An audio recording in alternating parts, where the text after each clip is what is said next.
ലോകകപ്പിൻ്റെ മത്സരങ്ങൾ നടന്നുകൊണ്ടിരിക്കുകയാണ്. അതുകൊണ്ട് തന്നെ ലോകകപ്പിലെ മത്സരങ്ങൾ വിലയിരുത്താൻ വേണ്ടി ഒരു അതിഥി നമ്മുടെ കൂടെയുണ്ട്. ദേശാഭിമാനി സ്പോർട്സ് ലേഖനായിട്ടുള്ള ശ്രീ സുകേഷാണ് നമ്മോടൊപ്പം ബി പോസിറ്റീവിൽ അതിഥിയായി എത്തിയിരിക്കുന്നത്. സുകേഷ്, ബി പോസിറ്റീവിലേക്ക് സ്വാഗതം. നമുക്ക് അറിയാം, ഇന്നലെ ഒരു മിന്നുന്ന ജയം തന്നെയാണ് ഇന്ത്യ സ്വന്തമാക്കിയത്. ഇപ്പോൾ അയർലൻഡും വെസ്റ്റ് ഇൻഡീസും തമ്മിലുള്ള മത്സരം നടക്കുമ്പോൾ അതിനു മുമ്പേ നമുക്കറിയാം ആ ഒരു മത്സരത്തിൻ്റെ ഒരാവേശം, ആ ലഹരി വിട്ടൊഴിയാതെ നമ്മളിപ്പോൾ നിൽക്കുകയാണ്. എങ്ങനെയാണ് ആ ഒരു വിജയം ഇനി അങ്ങോട്ടുള്ള, ഇപ്പോൾ 22-ന് ദക്ഷിണാഫ്രിക്കയുമായിട്ട് ഇനി മത്സരമൊക്കെ നടക്കാനിരിക്കുകയാണ്, ആ ഒരു മത്സരത്തിന് എത്രത്തോളം ആ ഒരു വിജയം പ്രചോദനം നൽകും ഇനിയുള്ള മത്സരങ്ങൾക്ക്?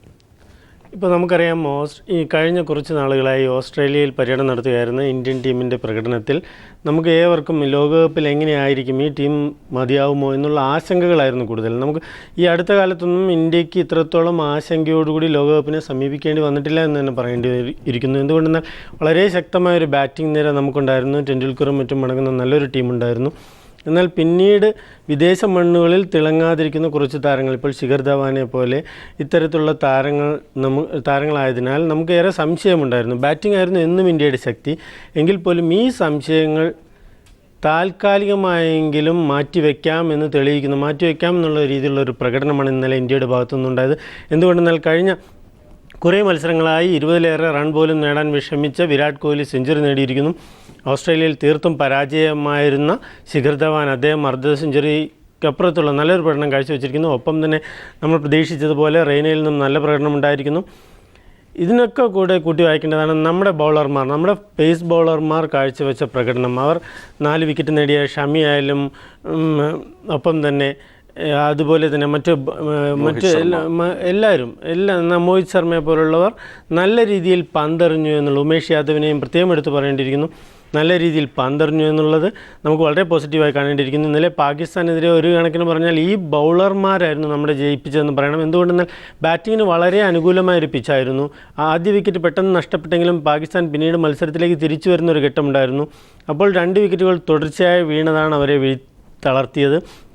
ആ രീതിയിൽ ഇന്നലെ ബൗളർമാരും നിർണായകമായ പ്രകടനം കാഴ്ചവെച്ചെന്ന് പറയാം. എങ്കിൽ പോലും ഈ മത്സരം അവസാനിക്കുമ്പോഴും 1-2 ആശങ്കകൾ നിലനിൽക്കുന്നു എന്നുള്ളൊരു യാഥാർത്ഥ്യമാണ്. നല്ലൊരു അഗ്രസീവായൊരു സ്പിന്നറുടെ അഭാവം. അശ്വിൻ ഇപ്പോൾ കൂടുതൽ പ്രതിരോധത്തിലൂന്നിയാണോ ബൗൾ ചെയ്യുന്നതെന്ന് സംശയിക്കേണ്ടിയിരിക്കുന്നു. ഒരു ആക്രമണോത്സുകത അദ്ദേഹത്തിൻ്റെ ബൗളിങ്ങിൽ കാണാനില്ല എന്ന് തന്നെ പറയണം. പകരം വയ്ക്കാൻ നല്ലൊരു സ്പിന്നറില്ല. ഒപ്പം തന്നെ ഡെത്ത് ഓവറുകളിലെ ബാറ്റിംഗ് ഏറ്റവും പ്രധാനപ്പെട്ട ഘടകമാണ്. കഴിഞ്ഞ ദിവസം ഓസ്ട്രേലിയയുടെ ഒരു പ്രകടനം നമ്മൾ കണ്ടതാണ്. അവസാന ഓവറുകളിൽ മാക്സ്വെല്ലും ഹഡിനും ചേർന്ന് 4 ഓവറുകളിൽ നിന്നും 60ഓളം റൺസ് അടിച്ചു കൂട്ടുന്ന ഒരു കാഴ്ച. എന്നാൽ ഇന്നലെ അവസാന 4 ഓവറുകളിൽ നിന്നും ഇന്ത്യ വെറും 21 റൺ മാത്രമാണ് നേടിയത്. വിക്കറ്റുകൾ ബാക്കിയിരിക്കുകയായിരുന്നു ഈ ഒരു ദയനീയാവസ്ഥ എന്ന് പറയേണ്ടിയിരിക്കുന്നു. അത് നിർണായക മത്സരങ്ങളിൽ, ഇന്നലത്തെ മത്സരത്തിൽ കുഴപ്പമില്ല, പക്ഷേ ചില ഘട്ടങ്ങളിൽ അത് വലിയ തിരിച്ചടിയാകും.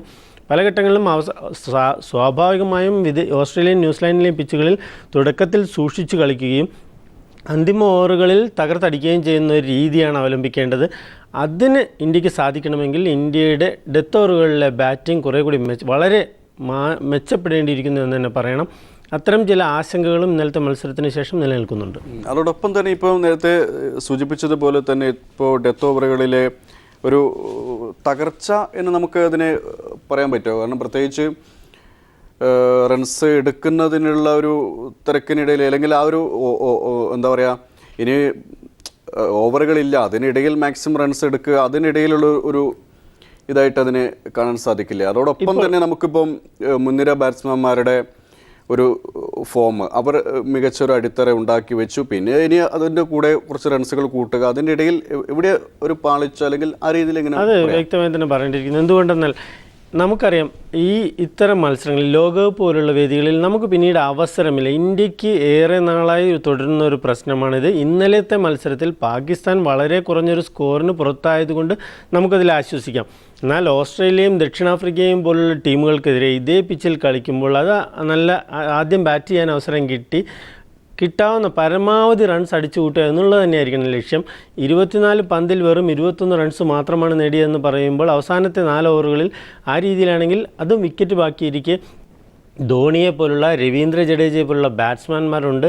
അപ്പോൾ ഇവരിൽ നിന്നും ആഗ്രഹിക്കുന്നൊരു പ്രകടനം ഇന്നലെ ഉണ്ടായില്ല എന്ന് തന്നെ പറയേണ്ടിയിരിക്കുന്നു. ഇവിടെ ഏറ്റവും നിർണായകമായ ഘടകം നമുക്കറിയാം, നമുക്ക് 83-ൽ ലോകകപ്പ് നേടിത്തന്നതായാലും പിന്നീട് 2011-ൽ ലോകകപ്പ് നേടിത്തന്നതായാലും അത് ഓൾറൗണ്ടർമാരുടെ മികവായിരുന്നു.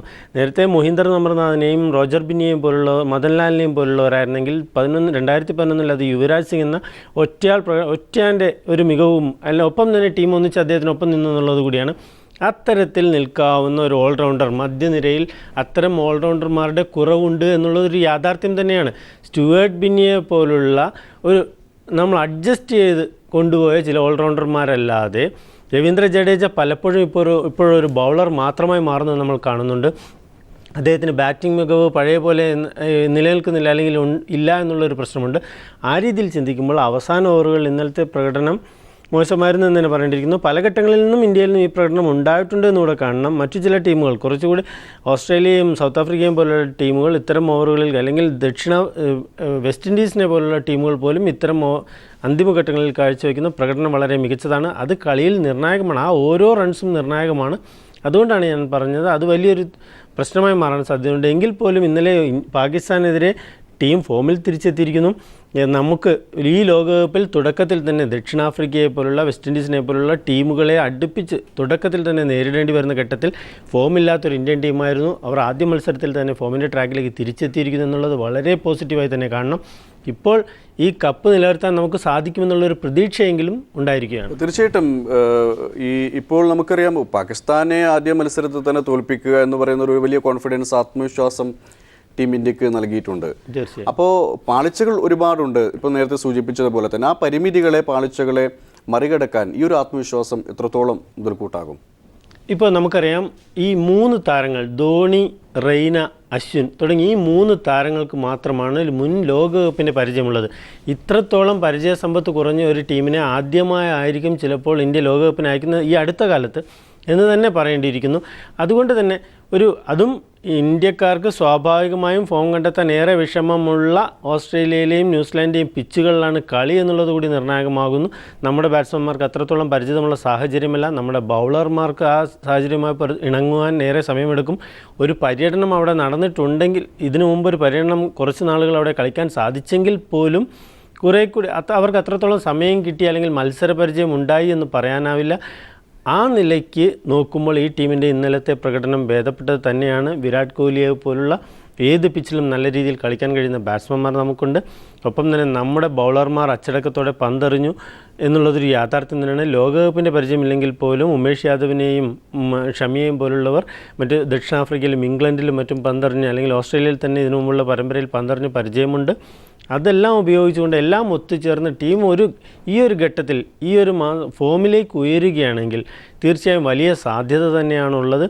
മറിച്ച് ഇന്ത്യൻ ടീമിനെക്കുറിച്ച് നമ്മൾ എന്നും പറയുന്നത് പോലെ തന്നെ ചില പ്രവണതകൾ പലപ്പോഴും ഒരു ആക്രമണോത്സുകത ഇല്ലാത്തൊരു ടീം എന്ന് തന്നെ പറയേണ്ടിയിരിക്കുന്നു. പല ഘട്ടത്തിലും ജയിക്കാനുള്ള അവസരം ലഭിക്കുമ്പോൾ പോലും അതിൽ പിടിച്ചു കയറാൻ കഴിയുന്നില്ല എന്നുള്ളൊരു കുറവ് ഇന്ത്യൻ ടീമിനുണ്ട്. ധോണിക്കും നേരത്തെ സൗരവ് ഗാംഗുലിക്ക് ശേഷമുള്ള സൗരവ് ഗാംഗുലി തൊട്ട് അതിൽ ചില മാറ്റമുണ്ടെങ്കിലും ഇപ്പോൾ ചില ഘട്ടങ്ങളിൽ നമ്മൾ കണ്ടതാണ്, ഈ ഓസ്ട്രേലിയക്കും ഇംഗ്ലണ്ടിനുമെതിരായ ഏകദിന പരമ്പരയിൽ നമ്മൾ കണ്ടു, ഒരു മത്സരം പോലും ജയിക്കാൻ കഴിഞ്ഞില്ല എന്നുള്ളത് വളരെ ഗൗരവത്തിൽ കാണേണ്ടതാണ്. അപ്പോൾ അത്തരം ഒരു സാഹചര്യത്തിൽ നിന്ന് മാറി പാകിസ്ഥാനെ പോലുള്ള ടീമിനെതിരെ വിജയിക്കാൻ സാധിച്ചിരിക്കുന്നു.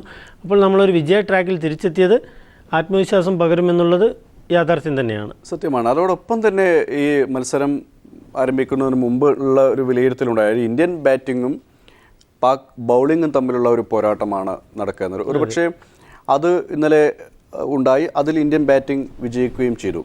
പ്രത്യേകിച്ച് മുഹമ്മദ് ഇർഫാനെ ഒക്കെ ഏറെ ഭയക്കണമെന്ന് പറഞ്ഞിട്ടുണ്ടെങ്കിൽ ഏറെ തല്ല് വാങ്ങി മുഹമ്മദ് ഇർഫാൻ. അതോടൊപ്പം പാകിസ്ഥാൻ്റെ തോൽവിയിൽ ഈ ഗെയിം പ്ലാനിങ്ങിൽ വന്ന ഒരു കുറവും കാരണമല്ലേ? പ്രത്യേകിച്ച് യൂനിസ് ഖാനെ പോലുള്ളവരെ ഓപ്പണറാക്കി ഇറക്കിയതിനൊക്കെ ഇപ്പം പല രീതിയിലും വിമർശനങ്ങൾ ഉയർന്നു കഴിഞ്ഞു. ഇപ്പോൾ നമുക്ക് പറയണം, ഇന്ത്യയെക്കുറിച്ച് പറഞ്ഞു, നമ്മൾ ഇന്ത്യൻ ടീമിനെക്കുറിച്ച് അതുപോലെയോ അല്ലെങ്കിൽ അതിനേക്കാൾ ദയനീയമായ ഒരു അവസ്ഥയിലൂടെ കടന്നു പോകുന്ന ഒരു ടീമാണ് പാകിസ്ഥാൻ്റേതെന്ന് പറയേണ്ടിയിരിക്കുന്നു. എന്തുകൊണ്ടെന്നാൽ ഇപ്പോഴും അഫ്രീദിയെ പോലുള്ള ബാറ്റ്സ്മാൻമാരെയാണ് മധ്യനിരയിൽ അവർക്ക് ആശ്രയിക്കേണ്ടി വരുന്നത്. അതായത് ഒരിക്കലും ഒരു ഉറപ്പ് നൽകാൻ പറ്റാത്ത, അല്ലെങ്കിൽ ആ രീതിയിൽ നമുക്ക് ആശ്രയിക്കാവുന്ന ഒരു ബാറ്റ്സ്മാനല്ല അഫ്രീദി എന്ന് അദ്ദേഹം പല ഘട്ടത്തിൽ തെളിയിച്ചു കഴിഞ്ഞു. ഒപ്പം തന്നെ ഇപ്പോൾ പറഞ്ഞതുപോലെ കൃത്യമായൊരു ബാറ്റിംഗ് ലൈനപ്പ് പോലും, നല്ലൊരു ഓപ്പണിംഗ് ജോഡിയെപ്പോലും കണ്ടെത്താൻ കഴിഞ്ഞില്ല. ഷെഹസാദിനെ പോലുള്ള നല്ല ബാറ്റ്സ്മാൻമാരുണ്ട് എന്നുള്ളത് യാഥാർത്ഥ്യമാണ്. എങ്കിൽ പോലും ആ ടീമിന് ഒട്ടേറെ കുറവുകളുണ്ട്. നേരത്തെ ഓസ്ട്രേലിയൻ ഭൂഖണ്ഡത്തിൽ തന്നെ അവർ ലോകകപ്പ് നേടിയ ടീമാണ്. അന്നത്തെ ഇമ്രാൻ ഖാൻ്റെയും വസീം അക്രത്തിനെയും ഒപ്പം തന്നെ നല്ല സ്പിന്നർമാർ അവർക്കുണ്ടായിരുന്നു. ഒപ്പം തന്നെ ഏറ്റവും നിറയെ ഇൻസമാം ഉൽ ഹക്ക് എന്നൊരു യുവതാരം അന്ന് ആ ടീമിന് എത്രത്തോളം മാറ്റി അല്ലെങ്കിൽ അവർക്ക് എത്രത്തോളം ഗുണകരമായി എന്നുള്ളത് നമ്മൾ കണ്ടതാണ്. ആ രീതിയിൽ മത്സരങ്ങൾ മാറ്റിമറിക്കാൻ കഴിയുന്ന പ്രതിഭയുള്ള താരങ്ങളുടെ കുറവ് പാകിസ്ഥാൻ ഉണ്ട് എന്നുള്ളൊരു യാഥാർത്ഥ്യമാണ്. നല്ല ബൗളർമാർ, സാഹചര്യങ്ങൾക്കനുസരിച്ച് പന്തെറിയാൻ അറിയുന്ന ആത്മവിശ്വാസമുള്ള ബൗളർമാരില്ല എന്നുള്ളതാണ് ഇന്നലെ തെളിഞ്ഞിരിക്കുന്നത്. ഇന്ത്യക്കെതിരെ തീർത്തും ദുർബലമായി പോയി എന്ന് തന്നെ പറയേണ്ടിയിരിക്കുന്നു. ഒരു ഇന്ത്യൻ ബാറ്റിങ്ങും ബൗളിങ്ങും എന്ന രീതിയിലുള്ള ഒരു മത്സരം അവിടെ നടന്നില്ല എന്ന് കാണണം. ശരിക്കും പറഞ്ഞാൽ വളരെ ഒരു ആവേശം, കാണികളിലുണ്ടായിരുന്ന ആവേശം കളത്തിൽ കണ്ടില്ല എന്ന് പറയുന്ന രീതിയിലുള്ള ഒരു മത്സരമായിരുന്നു നടന്നത്. അതിന് കാരണമായത് പാകിസ്ഥാൻ്റെ ബൗളിംഗ് അറ്റാക്കിൻ്റെ പോരായ്മ തന്നെയാണ്. ഇപ്പോൾ നമുക്കറിയാം നല്ലൊരു സ്പിന്നർ പോലും പാകിസ്ഥാൻ ടീമിലില്ല എന്നുള്ളതാണ് വസ്തുത.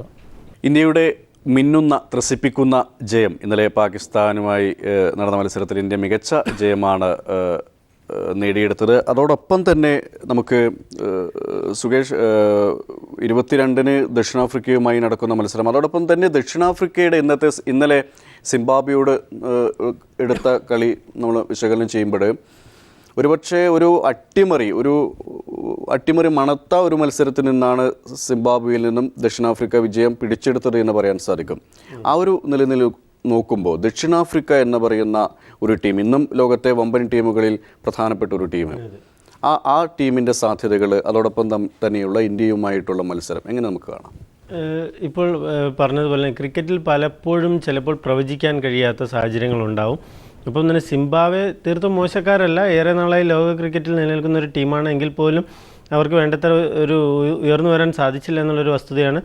കഴിഞ്ഞ ദിവസം സൗത്ത് ആഫ്രിക്കയ്ക്കെതിരെ അവർ സൗത്ത് ആഫ്രിക്കയുടെ 5 വിക്കറ്റുകൾ എളുപ്പം വീണെങ്കിൽ പോലും പിന്നീട് സൗത്ത് ആഫ്രിക്കയെ പോലുള്ള ഒരു ടീമിൻ്റെ പരിചയ സമ്പത്താണ് അവിടെ നിർണായകമായ ഒരു തിരിച്ചുവരലേക്ക്. ഡുമിനിയെ പോലുള്ള താരം ഏറെ അത്തരം സാഹചര്യങ്ങൾ നേരിട്ടിട്ടുള്ള അല്ലെങ്കിൽ ലോക ക്രിക്കറ്റിൽ ഏറെ പരിചയ സമ്പത്തുള്ള അത്തരം താരങ്ങൾ അവരെ മത്സരത്തിലേക്ക് തിരിച്ചു കൊണ്ടുവരുന്നത് നമ്മൾ കണ്ടു. സ്വാഭാവികമായും 200-ലേറെ റൺ കണ്ടെത്തിയാൽ തന്നെ സിംബാബ്വേക്കെതിരെ സൗത്ത് ആഫ്രിക്കയ്ക്ക് സാധ്യതയുണ്ട്. ആ ഒരു ഘട്ടത്തിൽ അവർ നല്ലൊരു സ്കോർ പടുത്തുയർത്തുന്നത് നമ്മൾ കണ്ടു. റെക്കോർഡ് കൂട്ടുകെട്ടാണ് ആ വിക്കറ്റിലുണ്ടായത്.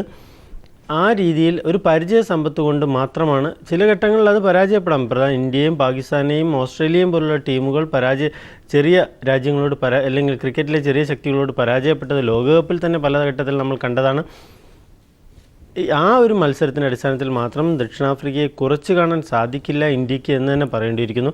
എന്തുകൊണ്ടെന്നാൽ ലോകകപ്പിൽ പലപ്പോഴും ഒരു ലോകകപ്പ് നേടിയിട്ടില്ലെങ്കിൽ പോലും പല ഘട്ടത്തിലും ഏറ്റവും മികച്ച പ്രകടനം കാഴ്ചവെച്ചൊരു ടീം തന്നെയാണ് സൗത്ത് ആഫ്രിക്കയ്ക്കുള്ളത്. അവർ പല ഘട്ടത്തിലും സെമി ഫൈനലിൽ കാലിടുന്നൊരു കാഴ്ചയാണ് നമ്മൾ കാണുന്നത്.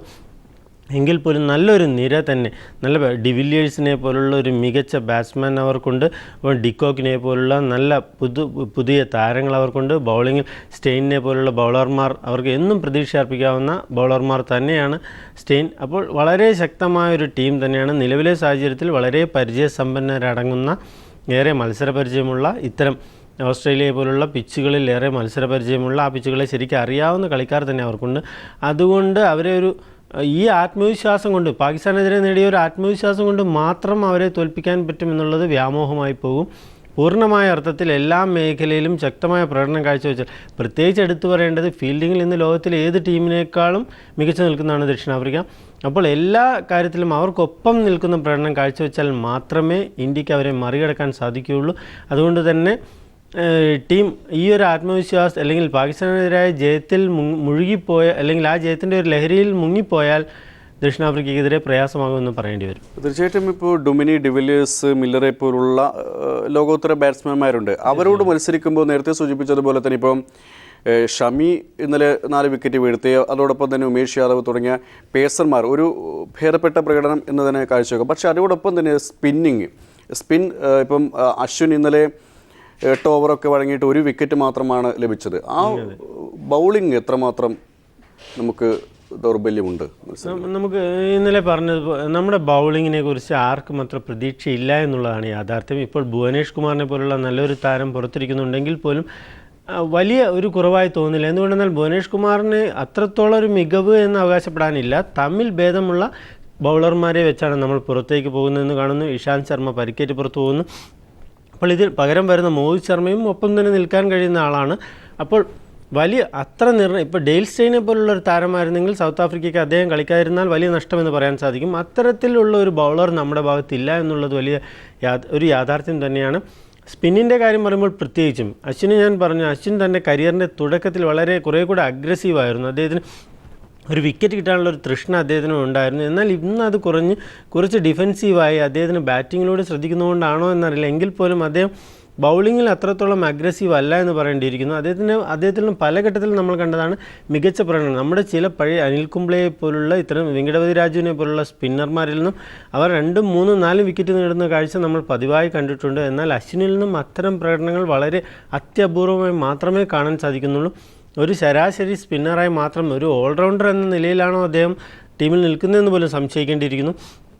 ആ രീതിയിലാണ് കാണേണ്ടത്. എന്നാൽ നല്ലൊരു ലെഗ് സ്പിന്നറെ കണ്ടെത്താൻ എനിക്ക് സാധിക്കുന്നില്ല, അല്ലെങ്കിൽ നല്ല ക്ലാസ് ലെഗ് സ്പിന്നർമാർ ഇന്നില്ല എന്നുള്ളത് കൂടി വലിയൊരു തിരിച്ചടിയാണ്. ഒപ്പം തന്നെ നല്ല ഓഫ് സ്പിന്നർമാരും ഇല്ല എന്നുള്ളത്. അതോടൊപ്പം തന്നെ ഈ ഓൾറൗണ്ടർമാരിൽ നമുക്ക് ആരെയൊക്കെ ഇനി ആശ്രയിക്കാൻ കഴിയും? പ്രത്യേകിച്ച് നമുക്കറിയാം, കഴിഞ്ഞ ലോകകപ്പിലൊക്കെ യുവരാജ് സിംഗിൻ്റെ ബൗളിങ്ങും ഇന്ത്യ വിജയത്തിനേറെ ഗുണം ചെയ്തിട്ടുണ്ട്. അപ്പോൾ എത്രത്തോളം നമുക്ക് അങ്ങനെയുള്ള, ഇപ്പം അശ്വിൻ താരതമ്യേന ആ ഒരു പഴയ ഫോമിൻ്റെ ഒരു നിഴൽ എന്ന് തന്നെ നമുക്ക് പറയാം. ആ സമയത്ത്, ആ ഒരു സാഹചര്യത്തിൽ എത്രത്തോളം കളിക്കാരെ അല്ലെങ്കിൽ ഓൾറൗണ്ടർമാരെ നമുക്ക് ആശ്രയിക്കാൻ കഴിയും? അപ്പോൾ ഇന്ത്യക്ക് നല്ലൊരു ഓൾറൗണ്ടർ ഇല്ല എന്നുള്ളതാണ് യാഥാർത്ഥ്യം. നമുക്കറിയാമോ, നേരത്തെ യുവരാജ് സിംഗിനെ പോലെ, അതിനു മുമ്പ് ഈ 83 ലോകകപ്പ് വരുമ്പോഴുള്ള കപിൽ ദേവിനെ പോലെ ആ രീതിയിൽ ഇങ്ങോട്ട് ആശ്രയിക്കാവുന്ന നല്ലൊരു ഓൾറൗണ്ടർ, അല്ലെങ്കിൽ ആ ഒരു നിരയിലേക്ക് ഉയർത്തി നിർത്താവുന്ന നല്ലൊരു ഓൾറൗണ്ടർ ഇല്ല എന്ന് തന്നെ പറയേണ്ടിയിരിക്കുന്നു. ഇവിടെ നമ്മൾ ഓൾറൗണ്ടറായി കാണുന്ന ആരൊക്കെയാണ്? സുരേഷ് റെയ്നയെ പോലുള്ള താരത്തെ, രവീന്ദ്ര ജഡേജയെ, അശ്വിനെ പോലുള്ള അശ്വിൻ ഒരു ബോളറാണ്, ഓൾറൗണ്ടറായി പോലും കണക്ക് കൂട്ടാൻ പറ്റില്ല. സ്റ്റുവർട്ട് ബിന്നിയെ പോലുള്ള താരങ്ങളാണ് നമ്മളെ ഓൾറൗണ്ടർ. ഇവർ റെയ്നയെ കുറച്ച് കാണുന്നില്ല, എങ്കിൽ പോലും ബൗളിങ്ങിൽ റെയ്ന അത്രത്തോളം യൂസ്ഫുൾ ആണ് എന്ന് പറയാൻ സാധിക്കില്ല. ഒരു ഓൾറൗണ്ടർ എന്ന ഒരു പട്ടം അല്ലെങ്കിൽ രവീന്ദ്ര ജഡേജയ്ക്ക് മാത്രമാണ് ഇപ്പോൾ അല്പമെങ്കിലും ചാർത്തി കൊടുക്കാൻ സാധിക്കുന്നതെന്ന് കാണാം. എന്തുകൊണ്ടെന്നാൽ അദ്ദേഹത്തിനും ഇപ്പോൾ പലപ്പോഴും ബാറ്റിങ്ങിൽ പിഴയ്ക്കുന്ന കാഴ്ച നമ്മൾ കാണുന്നതാണ്. നല്ലൊരു ഇന്നിങ്സ് കാഴ്ചവെച്ചിട്ട് ഏറെ നാളായി രവീന്ദ്ര ജഡേജ. അപ്പോൾ അത് ഇന്ത്യൻ ടീമിൻ്റെ മുന്നോട്ടുള്ള പ്രകടനത്തെ ബാധിക്കും. എന്തുകൊണ്ടെന്നാൽ നമ്മുടെ നല്ല ബാറ്റിംഗ് നിര എന്ന് പറഞ്ഞു, എന്നാൽ ശിഖർ ധവാനും കോഹ്ലിയും പോലുള്ളവർ പരാജയപ്പെടുകയാണെങ്കിൽ എന്നുള്ളൊരു ചോദ്യം വരാൻ സാധ്യതയുണ്ട് ശക്തമായ ടീമുകൾക്കെതിരെ, നല്ല ബൗളിങ്ങിനെതിരെ. അപ്പോൾ അത്തരം സാഹചര്യത്തിൽ ഈ ടീമിനെ ഒറ്റയ്ക്ക് മുന്നോട്ട് കൊണ്ടുപോകാൻ, കഴിഞ്ഞ ദിവസം ദക്ഷിണാഫ്രിക്കയ്ക്ക് വേണ്ടി ഡുമിനിയും മറ്റും കാഴ്ചവെച്ച, അല്ലെങ്കിൽ ഇന്നത്തെ മത്സരത്തിൽ വെസ്റ്റ് ഇൻഡീസിന് വേണ്ടി സമിയെ പോലുള്ളവർ കാഴ്ചവെച്ച ഒരു പ്രകടനത്തിന് പോന്ന, ഒരു മത്സരം ഒറ്റയ്ക്ക് ജയിപ്പിക്കാൻ പോകുന്ന ഓൾറൗണ്ടർ ഇല്ല എന്നുള്ളതൊരു വസ്തുത തന്നെയാണ്. അത് നമുക്ക് ഇനി അതിനൊരു മാറ്റത്തിന് സാധ്യതയില്ല. എങ്കിൽ പോലും നിലവിലുള്ള വിഭവങ്ങൾ വെച്ച് പരമാവധി നന്നായി കളിക്കുക, ഒരു ടീം എന്ന നിലയിൽ ഒത്തിണക്കത്തോടെ കളിക്കാൻ ശ്രമിക്കുക എന്നുള്ളതാണ് ഇന്ത്യക്ക് ചെയ്യാനുള്ളത്. അതുമാത്രമാണ് ഇതിന് വിജയത്തിലേക്കുള്ള വഴി. ഇപ്പോൾ അയർലൻഡ് വെസ്റ്റ് ഇൻഡീസ് മത്സരം നടന്നുകൊണ്ടിരിക്കുകയാണ്. ഒരുപക്ഷെ നേരത്തെ സൂചിപ്പിച്ചതുപോലെ തന്നെ ഒരു സിംബാബ്വെ ഇന്നലെ ദക്ഷിണാഫ്രിക്കയെ ഏത് രീതിയിലാണ്, അല്ലെങ്കിൽ ആ ഒരു മത്സരം സിംബാബ്വെ എത്രത്തോളം ഭീഷണി ദക്ഷിണാഫ്രിക്കയ്ക്ക് സൃഷ്ടിച്ചു, അതേപോലെ തന്നെയുള്ള ഒരു മത്സരമാണിപ്പോൾ പുരോഗമിക്കുന്നത് എന്ന് തന്നെ പറയാം. ഒരു ഘട്ടത്തിൽ 87 റൺസിന് 5 വിക്കറ്റാണ് വെസ്റ്റ് ഇൻഡീസിൻ്റെ നഷ്ടമായത്. അയർലൻഡ് മത്സരങ്ങൾ താരതമ്യേന ദുർബലരായ ഒരു ടീം, നേരത്തെ അട്ടിമറികളിലൂടെ പ്രസിദ്ധരായ ഒരു ടീം കൂടിയാണ് അയർലൻഡ്. അപ്പോൾ ആ ഒരു മത്സരത്തെ എങ്ങനെ കാണാം? ഇപ്പോൾ കഴിഞ്ഞ ഒരു ലോകകപ്പിൽ ഓസ്ട്രേലിയയെ പോലും പരാജയപ്പെടുത്തിയ ടീമാണ് അയർലൻഡ് എന്ന് നമ്മൾ ഓർത്തിരിക്കണം. നല്ല ഒബ്രിയനെ പോലുള്ള മികച്ച ചില ബാറ്റ്സ്മാൻമാർ അവർക്കുണ്ട്. പിന്നെ ഭേദപ്പെട്ട ബോളർമാർ, ഇംഗ്ലണ്ടിൽ കൗണ്ടി ക്രിക്കറ്റ് കളിക്കുന്ന താരങ്ങളാണ് ഇവരിൽ പലരും എന്നുള്ളത് കൊണ്ട് തന്നെ പരിചയ സമ്പത്തിൻ്റെ കാര്യത്തിൽ അവർക്ക് പലതരത്തിലായിട്ട് വിവരം ലഭിക്കുമ്പോൾ വിക്കറ്റൊന്നും നഷ്ടമാവാതെ 56 റൺസ്.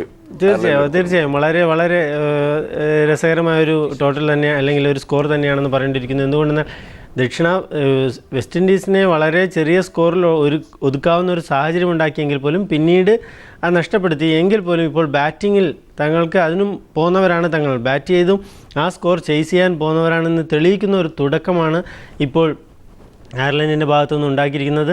അതുകൊണ്ട് ഈ ലോകകപ്പിൽ ഒരു ടീമിനെയും മോശക്കാരായി കാണാൻ സാധിക്കില്ല എന്നാണ് ഈ മത്സരത്തിൽ നിന്നുണ്ടാകുന്ന ഏറ്റവും വലിയ തെളിവ്. അതോടൊപ്പം തന്നെ വെസ്റ്റ് ഇൻഡീസിൻ്റെ ഇപ്പോഴുള്ള, പ്രത്യേകിച്ച് നമുക്കറിയാം സമീപകാലത്തൊക്കെ പഴയ ഒരു വെസ്റ്റ് ഇൻഡീസിൻ്റെ ഒരു നിഴൽ ആ രീതിയിൽ നമുക്ക് വിശേഷിപ്പിക്കാൻ സാധിക്കും. ഇപ്പം സിമൻസ് അടക്കമുള്ള ചില കളിക്കാരെ ഒഴിച്ചു നിർത്തിയാൽ പേര് പോലും നമുക്ക് പലപ്പോഴും മനസ്സിൽ തങ്ങി, അത്രയും പരിമിതമാണ് അവരുടെ വിഭവശേഷി എന്ന് പറയാം. തീർച്ചയായും ആ സാഹചര്യത്തിൽ വെസ്റ്റ് ഇൻഡീസിൻ്റെ ഒരു സാധ്യത എത്രത്തോളം ഉണ്ട് ഈ ലോകകപ്പിൽ? പൂർണ്ണ അർത്ഥത്തിൽ ഇപ്പോൾ നിലവിലുള്ള വെസ്റ്റ് ഇൻഡീസ് ടീം അല്ലെങ്കിൽ വെസ്റ്റ് ഇൻഡീസിലെ ക്രിക്കറ്റ് ടീമിനെ കുറിച്ച് ഏറെ നാളായി അവരുടെ ഫോമിലായ്മയെക്കുറിച്ച് പറയുന്നുണ്ടായിരുന്നു. എന്നാൽ പൊള്ളാർഡിനെയും ബ്രാവോയെയും സമയെയും പോലുള്ള കളിക്കാർ വന്നതോടുകൂടി അതിന് വലിയ മാറ്റമുണ്ടായിരുന്നു. IPLലും മറ്റും അവരുടെ താരങ്ങൾ ഏറ്റവും നിർണായകമായ പ്രകടനങ്ങൾ കാഴ്ചവെക്കുന്നത് നമ്മൾ കണ്ടു. എന്നാൽ ഇവിടെ കഴിഞ്ഞ ഇന്ത്യൻ പര്യടനത്തിൽ നിന്നും പാതിയിൽ തിരിച്ചു പോകേണ്ടി വന്നു. ആ രീതിയിൽ വളരെ കുത്തഴിഞ്ഞ ഒരു അവസ്ഥയിലാണ് വെസ്റ്റ് ഇൻഡീസ് ക്രിക്കറ്റ് എന്ന് തന്നെ പറയേണ്ടിയിരിക്കുന്നു. അവിടുത്തെ ക്രിക്കറ്റ് ബോർഡ് വളരെ മോശം അവസ്ഥയിലാണുള്ളത്. പലപ്പോഴും ഒരു ഒന്നിച്ചുള്ള ഈ കൊച്ചു ദ്വീപ് സമൂഹങ്ങളെ ഒന്നിച്ച് നല്ലൊരു ടീം ഉണ്ടാക്കുന്നതിൽ പരാജയപ്പെടുന്നു, അല്ലെങ്കിൽ അവിടെ ക്രിക്കറ്റ് പ്രചരിപ്പിക്കുന്നതിൽ തന്നെ പരാജയപ്പെടുന്നു. അമേരിക്കൻ സ്വാധീനം കൊണ്ട് ബാസ്ക്കറ്റ് ബോളും അതുപോലുള്ള കളികൾക്കുമാണ് അവിടെ പ്രാധാന്യം കിട്ടുന്നത്. ഇവിടെ പൊള്ളാർഡിനെ പോലുള്ള നല്ല താരങ്ങളെ അവർക്ക് ടീമിൽ ഉൾപ്പെടുത്താൻ സാധിച്ചില്ല എന്നുള്ളതാണ് ടീമിന് വലിയ തിരിച്ചടിയാവുന്നത്. പൊള്ളാർഡിനെ പോലുള്ളൊരു താരം ഉണ്ടായിരുന്നെങ്കിൽ നമുക്കറിയാം ബാറ്റിങ്ങിലും ബൗളിങ്ങിലും ഒപ്പം തന്നെ ഫീൽഡിങ്ങിലും ഒരുപോലെ ഇന്ന് ലോകത്തെ ഏറ്റവും മികച്ച ഒരു താരം തന്നെ എന്ന് പറയാവുന്ന നിലയിലുള്ളൊരു താരമാണ്. അദ്ദേഹത്തിൻ്റെ അഭാവം അവർക്ക് നിർണായകമാകും. എങ്കിൽ പോലും ടീം മോശമാണെന്ന് പറഞ്ഞുകൂടാ. ഒരു 2020 ലോക ചാമ്പ്യന്മാരായ ടീമാണ് അവരുടേത്. അപ്പോൾ അതിൻ്റെയെല്ലാം സമിയെ പോലുള്ള സ്മിത്തിനെ പോലുള്ള താരങ്ങൾ അവർക്കുണ്ട്. അപ്പോൾ അവരെ കുറച്ച് കാണാൻ സാധിക്കില്ല. എങ്കിൽ പോലും പഴയ ഒരു വെസ്റ്റ് ഇൻഡീസ് ടീമിൻ്റെ മികവ് അവർക്ക് ഒരിക്കലും അവകാശപ്പെടാൻ സാധിക്കില്ല. ആ ടീമിൻ്റെ പെരുമ അല്ലെങ്കിൽ ആ ടീമിൻ്റെ കഴിവ് കണക്കിലെടുക്കുമ്പോൾ സ്വാഭാവികമായും അതിൻ്റെ നിഴൽ എന്ന് പറയേണ്ടിയിരിക്കും. എന്നാലും നിലവിലെ സാഹചര്യത്തിൽ ചില നല്ല പ്രകടനങ്ങൾ കാഴ്ചവെക്കാൻ പോകുന്നവർ തന്നെയാണ് അവർ. ഒരുപക്ഷെ നേരത്തെ സൂചിപ്പിച്ചതുപോലെ തന്നെ ആഭ്യന്തര പ്രശ്നങ്ങൾ, അങ്ങനെയുള്ള ഇടപെടലുകളൊക്കെ ആയിരിക്കും ഒരുപക്ഷെ വെസ്റ്റ് ഇൻഡീസ് ടീമിനെ ഇന്നത്തെ ഒരു അവസ്ഥയിലേക്ക് എത്തിച്ചത്. തീർച്ചയായും അത് ആ രീതിയിൽ തന്നെ പറയേണ്ടിയിരിക്കുന്നു. ക്രിക്കറ്റിന് നമുക്കറിയാം ലോക ക്രിക്കറ്റിൽ നിന്ന് BCCI ICCയേക്കാളും മുകളിൽ നിൽക്കുന്നത് എന്തുകൊണ്ടെന്ന് വെച്ചാൽ അവർ ക്രിക്കറ്റിനെ നല്ല രീതിയിൽ അത് വിറ്റു നല്ലൊരു ബിസിനസ് നടത്തി എന്നുള്ളതാണ് എൻ്റെ യാഥാർത്ഥ്യം. ആ രീതിയിൽ മുന്നോട്ട് പോകാൻ വെസ്റ്റ് ഇൻഡീസിന് മറ്റും സാധിച്ചില്ല. ഞാൻ നേരത്തെ പറഞ്ഞതുപോലെ അവിടുത്തെ കുട്ടികൾക്ക് ഇന്ന് പ്രിയം ബാസ്ക്കറ്റ് ബോളിനോടും അതുപോലുള്ള ഒരു അമേരിക്കൻ താല്പര്യങ്ങൾ അതാണ് അവിടെ ആ മേഖലയിൽ കൂടുതലായി ഉള്ളത്. അതുകൊണ്ട് തന്നെ ക്രിക്കറ്റിന് വലിയ പ്രചാരം ഉണ്ടായില്ല. അത് പുതിയ തലമുറ ഇതിലേക്ക് വരുന്നതിൽ വലിയ കുറവുണ്ടാക്കിയിട്ടുണ്ട്. അതവരുടെ ക്രിക്കറ്റിനെയും ബാധിച്ചു എന്ന് വേണം പറയാൻ. അതോടൊപ്പം ഇപ്പോൾ അയർലൻഡിനെ കുറിച്ച് സൂചിപ്പിച്ചതുപോലെ തന്നെ ഒരുപാട് ഇപ്പം UAE പോലുള്ള ടീമുകളൊക്കെ ഇപ്പം മത്സരിക്കുന്നുണ്ട്. അപ്പോൾ എപ്പോഴും നമുക്ക് എന്താ പറയുക, ഈ അട്ടിമറികൾ, ക്രിക്കറ്റാണ് ആ മത്സരമാണ്, എപ്പോഴും അട്ടിമറികൾ പ്രതീക്ഷിക്കാൻ സാധിക്കും. അപ്പം ഈ പുതിയ ടീമുകൾ താരതമ്യേന ദുർബലർ എന്ന് നമ്മൾ വിശേഷിപ്പിക്കുന്ന ടീമുകളുടെ വിജയ സാധ്യതകൾ അവരെ ഒന്ന് വിലയിരുത്താൻ കഴിയും.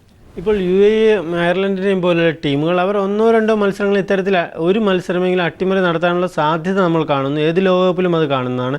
എങ്കിൽ പോലും അതിനപ്പുറമുള്ള ഒരു ഉയർച്ച അവരിൽ നിന്നുണ്ടാകുമെന്ന് തോന്നുന്നില്ല. എന്തുകൊണ്ടെന്ന് നമുക്കറിയാം, ഇന്ന് 8ഓളം ടെസ്റ്റ് യോഗ്യതയുള്ള വളരെ 8ഓളം ടീമുകൾ മാത്രമാണുള്ളത്. ബംഗ്ലാദേശ് പോലും ഏറ്റവും അധികം യോഗ്യത നേടിയ ബംഗ്ലാദേശിനെ പോലും നമുക്കൊരു പ്രത്യേക തലത്തിനപ്പുറം കാണാൻ സാധിക്കില്ല എന്നുള്ളതാണ് യാഥാർത്ഥ്യം. അതുകൊണ്ട് തന്നെ അത്ഭുതങ്ങളൊന്നും അവരിൽ നിന്ന് പ്രതീക്ഷിക്കാൻ സാധിക്കില്ല. പതിവ് ശക്തികൾ തന്നെയാവും. ലോക ക്രിക്കറ്റ് ഭരിക്കുന്ന ഇന്ന് 4-5 രാജ്യങ്ങൾ അവർ തന്നെയായിരിക്കും ചാമ്പ്യന്മാരാവാൻ, അതിൽ നിന്ന് തന്നെയായിരിക്കും ചാമ്പ്യൻ ഉണ്ടാവുക. മറ്റു ടീമുകൾ 1-2 അത്ഭുതങ്ങൾ കാണിച്ച് പിന്മാറുന്ന ഒരു അവസ്ഥ തന്നെയായിരിക്കും. അത് അവർ ക്രിക്കറ്റിനെ സമീപിക്കുന്ന രീതി അല്ലെങ്കിൽ കുറേ കൂടി പ്രൊഫഷണൽ ആവേണ്ടിയിരിക്കുന്നു. മറ്റു പല ജോലികളുമുള്ളവരാണ് സിംബാബ്വെ, അയർലൻഡ് ടീമുകളിൽ അല്ലെങ്കിൽ ഇത്തരം UAE ടീമുകളിൽ ക്രിക്കറ്റ് കളിക്കുന്നു എന്നുള്ളതാണ് കാണേണ്ടത്. അവർ ഒരു എൻ്റർടൈൻമെൻറ്റ് എന്നുള്ള രീതിയിൽ കണ്ട് ആ രീതിയിൽ കളിക്കുന്നവരാണ്. പ്രൊഫഷണലായി ക്രിക്കറ്റ് കളിക്കുന്ന രാജ്യങ്ങൾ കുറവാണ്. അതിൻ്റെ വ്യത്യാസം തീർച്ചയായും ഇത്തരം മത്സരങ്ങളിൽ കാണും. ഇപ്പോൾ താങ്കളുടെ ഒരു വിലയിരുത്തൽ, അത് ഇപ്പം മത്സരം ആരംഭിച്ച് കഴിഞ്ഞതേ ഉള്ളൂ, ഒരു വിലയിരുത്തൽ, ഒരു സമഗ്രമായ വിലയിരുത്തലിലേക്ക് പോകാൻ കഴിയില്ല. എങ്കിലും എത്രത്തോളം നമ്മളെ സാധ്യതകൾ, പ്രത്യേകിച്ച് സെമിയിലൊക്കെ ഏതൊക്കെ ടീമുകൾ എത്തുമെന്നാണ് ഒരു കണക്കുകൂട്ടൽ? കാരണം നിലവിലുള്ള സാഹചര്യങ്ങൾ, കഴിഞ്ഞ മത്സരങ്ങളുടെ അവസ്ഥ അതൊക്കെ വെച്ച് നോക്കുമ്പോൾ ഇപ്പോൾ ഇതുവരെയുള്ള മത്സരങ്ങൾ പരിശോധിക്കുകയാണെങ്കിൽ തീർച്ചയായും ഒന്നാമത് നിർത്താവുന്ന ടീം ഓസ്ട്രേലിയ ആണെന്ന് തന്നെ പറയേണ്ടിയിരിക്കുന്നു. ആദ്യ മത്സരത്തിൽ അവർ ഇംഗ്ലണ്ടിനെ പരാജയപ്പെടുത്തിയ രീതി തന്നെ അതിന് ഏറ്റവും വലിയ തെളിവാണ്. അവരുടെ ബാറ്റ്സ്മാൻമാരെല്ലാം സ്മിത്തിനെ പോലുള്ള ഒരു നല്ല മികച്ചൊരു അത് എപ്പോഴും ആശ്രയിക്കാവുന്ന ഒരു ബാറ്റ്സ്മാനെ അവർക്ക് ലഭിച്ചിരിക്കുന്നു സ്മിത്തിലൂടെ. ആ രീതിയിൽ ബെയ്ലിയുടെ നേതൃത്വത്തിലുള്ള ഒരു നല്ല ടീമാണ്. നല്ല ബൗളർമാർ അവർക്കുണ്ട്. മിച്ചൽ ജോൺസണെയും സ്റ്റാർക്കിനെയും പോലുള്ള ബൗളർമാർ ഏറെ ഫോമിലാണുള്ളത്. സ്വന്തം നാട്ടിലാണ് കളിക്കുന്നതെന്നുള്ള വലിയൊരു ആനുകൂല്യം അവർക്കുണ്ട്. നിരന്തരം തുടർച്ചയായ ലോകകപ്പുകൾ ജയിച്ച ഒരു ടീമാണ്. കഴിഞ്ഞ ലോകകപ്പിൽ മാത്രമാണ് അവർക്ക് പിഴവ് പറ്റിയിരിക്കുന്നത്. അതിൽ നിന്നും ഒരു തിരിച്ചുവരവിന് അവർ ശ്രമിക്കുമെന്നുള്ളത്. അവരുടെ പുതിയൊരു തലമുറയാണ് ഇപ്പോൾ ലോകകപ്പ് കളിക്കുന്നത്. ഇപ്പോൾ ഓസ്ട്രേലിയ തന്നെയാണ് ഒന്നാം സ്ഥാനത്ത് നിർത്താൻ കഴിയുക. പിന്നാലെ വരുന്നത് ഇംഗ്ലണ്ടിനെ ഓസ്ട്രേലിയക്കെതിരെ പരാജയപ്പെട്ടെങ്കിൽ പോലും ഇംഗ്ലണ്ടിനെ അത്രത്തോളം കുറച്ച് കാണാൻ സാധിക്കില്ല. നല്ലൊരു ടീം തന്നെയാണ് ഇംഗ്ലണ്ടിനുമുള്ളത്. അപ്പം നമ്മൾ 92-ലെ ലോകകപ്പിൽ നമ്മൾ കണ്ടതാണ് ന്യൂസിലാൻഡ് തങ്ങളുടെ നാട്ടിൽ വെച്ച് അതിഗംഭീര പ്രകടനം, എല്ലാ ടീമുകളെയും തോൽപ്പിച്ചുകൊണ്ട് അവർ സെമി ഫൈനലിലേക്ക് എത്തിയത് നമ്മൾ കാണുകയാണ്. സെമി ഫൈനലിൽ പരാജയപ്പെട്ടു പോയെങ്കിലും ഇത്തവണയും അത്തരത്തിലുള്ള ഒരു പ്രകടനം അവരിൽ നിന്ന് പ്രതീക്ഷിക്കാമെന്നാണ്. ആദ്യ മത്സരത്തിൽ ശ്രീലങ്കയ്ക്കെതിരെ വളരെ ആധികാരികമായ ജയമാണ് അവർ നേടിയത്. അവർക്കും സ്വന്തം നാട്ടിൽ വെച്ച് മികച്ച രീതിയിൽ കളിക്കാൻ കഴിയുന്ന ഒരു ടീമാണ് അവരുടേത്. ന്യൂസിലാൻഡും ഭേദപ്പെട്ട പ്രകടനം കാഴ്ചവെച്ചു. ഒപ്പം തന്നെ സൗത്ത് ആഫ്രിക്ക മികച്ച പ്രകടനം തന്നെ കാഴ്ചവെച്ചു. ഇന്ത്യയെ കുറച്ച് കാണുകയല്ല, നമ്മൾ ഇന്ത്യയെക്കുറിച്ച് പറഞ്ഞതുകൊണ്ടാണ് ഇന്ത്യയും ചാമ്പ്യന്മാരാവാൻ യോഗ്യതയുള്ള ഒരു ടീം തന്നെയാണ് എന്ന് പറയേണ്ടിയിരിക്കുന്നു. പാകിസ്ഥാനെ പോലുള്ള പാകിസ്ഥാനെയും വെസ്റ്റ് ഇൻഡീസിൻ്റെയും കാര്യത്തിൽ അല്പം സംശയം നിലനിൽക്കുന്നു എന്ന് പറയേണ്ടിയിരിക്കുന്നു. ആദ്യ മത്സരങ്ങൾ ഇതുവരെയുള്ള പാകിസ്ഥാൻ്റെ ഇന്നലത്തെ പ്രകടനം കാണുമ്പോഴും പക്ഷേ അതേസമയം പാകിസ്ഥാൻ്റെ ഒരു കളിയിലെ ഒരു ചരിത്രം പരിശോധിക്കുമ്പോൾ പലപ്പോഴും ഓരോ മത്സരം കഴിയുന്തോറും അവർ വീറും വാശിയും ഒരിക്കലും പ്രവചിക്കാൻ കഴിയില്ല എന്ന് ഏത് ടീമിനോടും പരാജയപ്പെടുകയും ഏത് ടീമിനോടും ജയിക്കുന്ന ഒരു ചരിത്രമാണ് പാകിസ്ഥാനുള്ളത്. അതുകൊണ്ട് തന്നെ ഒരിക്കലും പ്രവചിക്കാൻ സാധിക്കില്ല. എങ്കിൽ പോലും 92-ലെ ലോകകപ്പിലെ അവരുടെ വിജയം അവരുടെ കഴിവുകൊണ്ട് തന്നെയായിരുന്നു. അതൊരിക്കലും ഒരു ഫ്ലൂക്കായി നമുക്ക് കാണാൻ സാധിക്കില്ല. ഇമ്രാൻഖാനെ പോലുള്ള ഒരു ക്യാപ്റ്റൻ്റെ തലയിൽ നിന്ന് ഉദിച്ചു വന്ന തന്ത്രങ്ങളാണ് അന്ന് അവർക്ക് ജയം നേടിക്കൊടുത്തത്. അന്ന് ടീമിൽ വളരെ പ്രതിഭാസമ്പന്നരായ ഒട്ടേറെ കളിക്കാരുണ്ടായിരുന്നു. ആ രീതിയിലുള്ള ഒരു പ്രതിഭകളുടെ ദാരിദ്ര്യം അല്ലെങ്കിൽ കുറവ് ഇന്നത്തെ ടീമിനുണ്ട് എന്നുള്ളത് കൊണ്ടാണ് അവർ അത്രത്തോളം വലിയൊരു ശക്തിയായി കാണാത്തത്. അതോടൊപ്പം തന്നെ മുൻ ചാമ്പ്യന്മാർ കൂടിയായ ശ്രീലങ്കയുടെ ഒരു സാന്നിധ്യം കൂടിയുണ്ട്. ആ കഴിഞ്ഞ മത്സരങ്ങളൊക്കെ വെച്ച് നോക്കുമ്പോൾ അവരുടെ ഒരു സാധ്യതകൾ എങ്ങനെ കാണും? ഇപ്പോൾ ശ്രീലങ്കൻ ക്രിക്കറ്റിന് ഒരു ബാധിച്ചിരിക്കുന്ന പ്രശ്നം ഇന്ത്യയെ പോലെ തന്നെ അവർക്കൊരു ഗോൾഡൻ ജനറേഷൻ കഴിഞ്ഞപ്പോൾ രണത്തുംഗയ്ക്കും ഡിസിൽവയ്ക്കും ശേഷം സംഘക്കാരെയും ജയവർദ്ധനെയും പോലുള്ള താരങ്ങൾ അവർക്കുണ്ടായി. എന്നാൽ ആ തലമുറയും ഇപ്പോൾ കളിയിൽ നിന്നും അവരുടെ നല്ല സമയം കഴിഞ്ഞിരിക്കുന്നു എന്നാണ് നമ്മൾ കാണേണ്ടത്. ആഞ്ചലെ മാത്യൂസിനെ പോലുള്ള ചില മികച്ച താരങ്ങൾ മാത്രമാണ് പുതുനിരയിൽ അവർക്ക് വന്നിട്ടുള്ളത്. നല്ല പുത്തൻ താരങ്ങളുടെ കുറവ് അവർക്കുണ്ട്. പ്രത്യേകിച്ചും ബൗളിങ്ങിൽ ചാമിന്ദവാസിനെയും മലിംഗയെയും പോലുള്ള ബൗളർമാരുള്ള ടീമിന് ഇന്ന് നല്ലൊരു ഫാസ്റ്റ് ബോളറെ അടിയാണ് കഴിഞ്ഞ മത്സരങ്ങൾ വാങ്ങിയത്. തീർച്ചയായും മലിംഗ അദ്ദേഹത്തിന് നല്ല കാലഘട്ടം കഴിഞ്ഞിരിക്കുന്നു. നമ്മളതിൽ കുറ്റപ്പെടുത്താൻ സാധിക്കില്ല എന്ന് തന്നെ പറയണം. അദ്ദേഹത്തിന് ഇന്നത്തെ പന്തിന് വേഗത കുറഞ്ഞിരിക്കുന്നു. പഴയ പോലെ വൈവിധ്യമുള്ള പന്തുകൾ എറിയാൻ സാധിക്കാതായിരിക്കുന്നു. അപ്പോൾ അതിന് പകരം വയ്ക്കാനുള്ള താരങ്ങളെ കണ്ടെത്താൻ സാധിച്ചില്ല എന്നുള്ളത് ശ്രീലങ്കൻ ക്രിക്കറ്റും ഒരു മോശം അവസ്ഥയിലാണോ എന്ന് ആശങ്കപ്പെടുന്ന രീതിയിലാണ് അവരുടെ ടീമിൻ്റെ ഇന്നത്തെ അവസ്ഥ. അതുകൊണ്ട് തന്നെ വലിയ സാധ്യത അവർക്കില്ല. മുത്തയ്യ മുരളീധരന് ശേഷം നല്ലൊരു സ്പിന്നറെ പോലും അവർക്ക് കണ്ടെത്താൻ സാധിച്ചിട്ടില്ല. അതുകൊണ്ട് തന്നെ ടീം ഒരു വലിയ ഭീഷണിയാണെന്ന് പറയാൻ സാധിക്കില്ല. വളരെയധികം നന്ദിയുണ്ട് ഈ ഒരു സമയം ഞങ്ങളുടെ അതിഥിയായി ഇവിടെ വന്നതിനും ലോകകപ്പിൻ്റെ വിശേഷങ്ങൾ പങ്കുവച്ച് സാധ്യതകളെക്കുറിച്ചും ഒക്കെ വിലയിരുത്തലും നടത്തിയതിനും വളരെയധികം നന്ദി.